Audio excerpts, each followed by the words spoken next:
guys, welcome to my channel again. And for today's videos guys, this is all about unboxing my cellphone case from Lazada.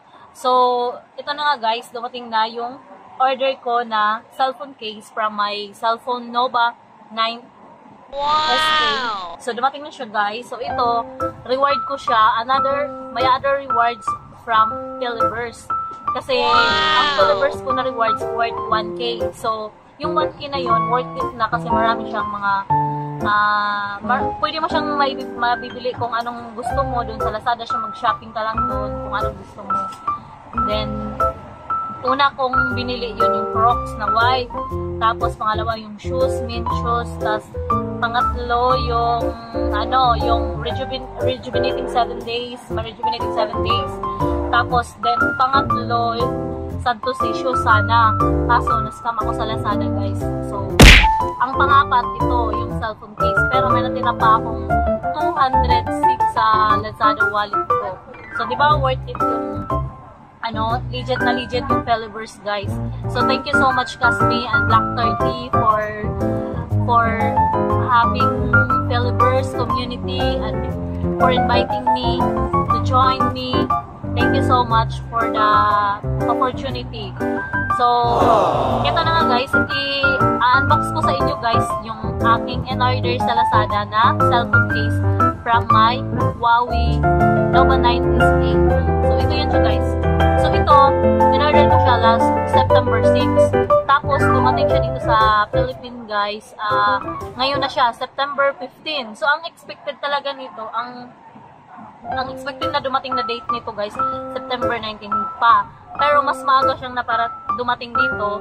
So ngayon, September 15 dumating siya. Akala ko nga 19 pa kasi nag-chat din yung Lazada na expecting date delivery from going to Philippines September 15 to September 19. Pero glad to say na dumating siya ngayon, September 15.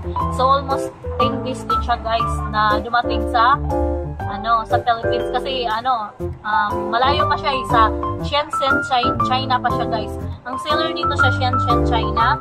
So dito yung in-order ko guys, itong cellphone case, heart shape brown Nova case, Nova 9 SA Huawei siya guys. Ito yung new phone ko. So ito siya. So i-unbox natin ito guys. Ito buting box natin.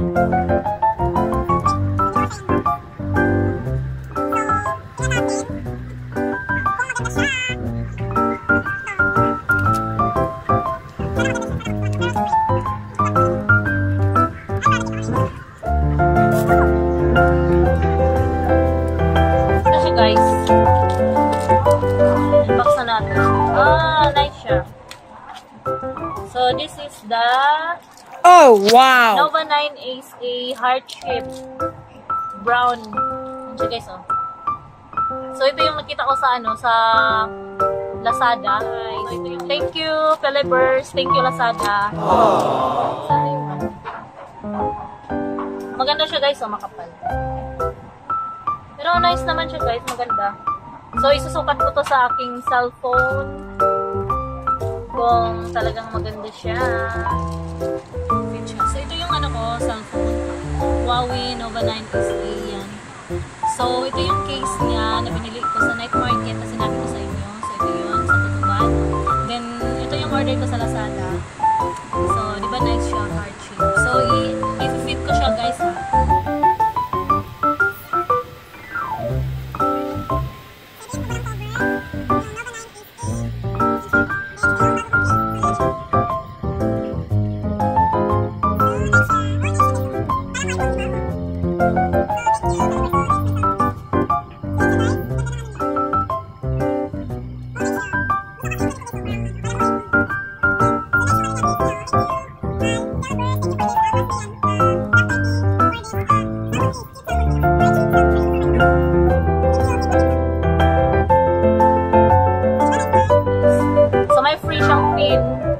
Tawag nito, wow!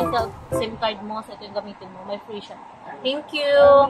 Sa pa to sa yung seller nito sa China, di ba? So, sold by Sopeso. Sopeso yata yung pinaka-ano nila, pangalan ng store. I think Sopeso kung hindi ako nagkamali. So, i-insert ko lang, tingnan, ilagay ko lang dyan guys, yung pangalan ng store nila. So, ito.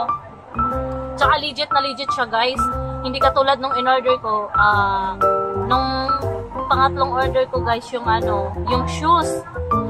So, rewarding yun sa Philippines guys. So, yung in-order ko guys, shoes. Alam mo ba, dumating dito, ano yung dumating? Realme na case, na cellphone case. O, diba? Nakakalungkot yun. Kasi ang order mo, yung sapatos. Imbis shoes order mo, so nagiging cellphone case. Kasi hindi magalit nun. Pero, happy naman ako kasi binalik naman ng Lazada, na-refund naman ng Lazada yung pera ko. So, dumating na siya. Nagantay ako ng 3 days kasi nag-ano ako ganun, nag-complain ako kung bakit ganon. Bakit, nag-ano ako, nag-message ako sa reseller. Sa ano taga Cavite, sa Cavite yata yun yung reseller niya. So, minessage ko siya. Kaso nga lang, hindi ko na mahanap yung link niya. So, binablock yata niya ako doon, blacklisted na gano'n. Binablock niya yung account ko doon. So, kahit anong message ko, hindi na niya ma-receive. Kasi na binablock na yan. Binablock na niya yung pangalan ko. Or yung ano ko doon, pangalan ng Lazada ko. Tapos, yun, ang ginawa ko, na-report ko siya sa Lazada kasi ang Lazada naman, willing naman silang mag-ano sa'yo. Willing ka nilang i-communicate or ano nila. Basta inano na nila, inano ng Lazada, pinaprocess nila. So, 3 days lang siya guys, binalik sa akin yung pera ko. Na-scam ako doon sa sa reseller na yun. Yung pangalan ng reseller nila is Music is Good. Kaya huwag kayong mag-order dun guys. Music is Good. Huwag nyo i-order, huwag kayong mag-order doon. Kasi scammer sila eh. Shoes, tapos nagiging cellphone case. O diba? Oh no! Nakakaloka. So guys, happy din kasi binalik naman niya yung pera. So thank you Lazada for the nice maganda yung pakipag-ano nyo sa amin, sa mga customer nyo. So thank you so much Lazada, binalik niyo yung pera ko kasi din yun yung shoes na yun. Syempre white shoes yun basta ilagay ko lang yung dun ka nung in-order ko. Ilagay ko yung nila, pangalan ng store nila. Yung na yun yung Music is Good. So hindi pala maganda doon mag-order guys. Scammer sila guys. Magbayad ka ng maayos tapos ginaganin ka, diba? Sino ba hindi magagalit? So kailangan mo ireklamo yung ganun na ma-scammer na yun para naman sa sunod hindi sila makaulit sa sunod na mag-order sa kanila na ibang customer. So bad sila. So back to the guys, cellphone case. So ang price pala nito guys, 84. Dati siyang I think 135 yata. So may free shipping na ako doon. So 84 lang, di ba mura lang? Ganda pa siya. Wow! May heart chip. Kasi nga di ba na-snatch yung cellphone ko, so bumili ako ng bago. So yun, binihan ko rin siya ng other case. Kasi yung case na bumili ako ng case sa night market sa Tutuban, walang masyado dong mga Nova 9 is A kasi nga bago pa pala yung cellphone na binili ko. Bagong brand, bagong palabas pa siya. Bagong labas pa na unit na yun. Kaya medyo wala pang masyadong mga cellphone case na mga nagbinta dun sa Tutuban. Kaya sabi ko, naisipan ko mag-order na lang ako sa Lazada. So I'm happy na dumating na yung cellphone case ko. So thank you so much Philippers. So nakailang reward na ako sa Philippers guys. Thank you so much Black 30. Nothing to say but thank you Kasme sa reward sa akin. So sobrang dami na.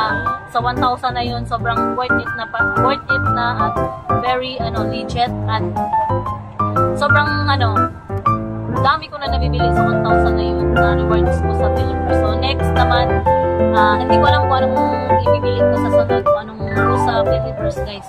Counted, may points ka doon. So, di ba, nakakataba ng puso.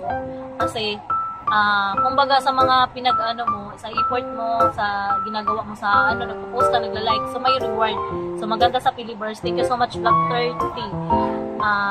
Dami ko nang pasasalamat sa'yo kasi grabe, dami ko nang nabili sa reward na to. So, thank you. Wow! meron pang natira sa ano ko, sa Lazada wallet ko, sa yung worth 1,000 ko guys. Meron pang natira, 200 plus pa. So, pinag-isipan ko pa kung ano bibilhin ko. Dapat kasi yung shoes eh, kaso nabigo ako sa shoes. So, nandito pa nga yung ano, yung Realme na in-order ko. Grabe talaga as in. Shoes, tapos nagiging Realme, di ba? Nakakalungkot yun. Dapat wag kayong ganun sa mga ano, sa mga buyer no, kung sino mo-order kasi ano, syempre yung iba, malay mo yung iba, buti nga lang sa akin, ano lang yun, reward ko yun, syempre pinaghirapan ko rin yun, di ba? Tapos ngayon, yung iba, malay mo, inano pa nila ng ano, pinag-ipunan pa nila, tapos ganun yung mangyari, mas scam. Pero happy to see na yung Lazada, magaling sila mag-assess. So thank you Lazada. So yun. Kaya ngayon, bago kayo mag-order guys, tingnan nyo muna yung store nila. I-visit nyo yung store nila, i-discover nyo kung talagang ano sila, legit sila. Makikita nyo naman doon guys, kasi maraming followers. Ano lang, ang mali ko, hindi ko masyadong na-visit yung store nila. Basta tinignan ko lang. Hindi ko tinignan yung mga nag-order, kung talagang marami nagko-comment, kung mga good, ano ba, daming nagko-comment doon, ganyan. Hindi ko tinignan. Tinignan ko lang doon, basta nagandahan lang ako sa shoes na yun, yung in-order ko. Pero dapat pala, wise kayo na mag-order or mag-visit sa store na in-orderan nyo kasi di mo alam na scammer pala yun. Maganda lang yung ano nila, pangalan ng ano nila, music is good, pero yun pala scammer pala. So, kailangan mag-order kayo, tingnan nyo ng mabuti, check nyo ng mabuti yung store nila kung talagang legit. Kasi makikita nyo naman sa mga followers nyo doon guys. So, music is good, nako. Scammer talaga yun guys. Huwag kayo mag-order doon guys ha, music is good.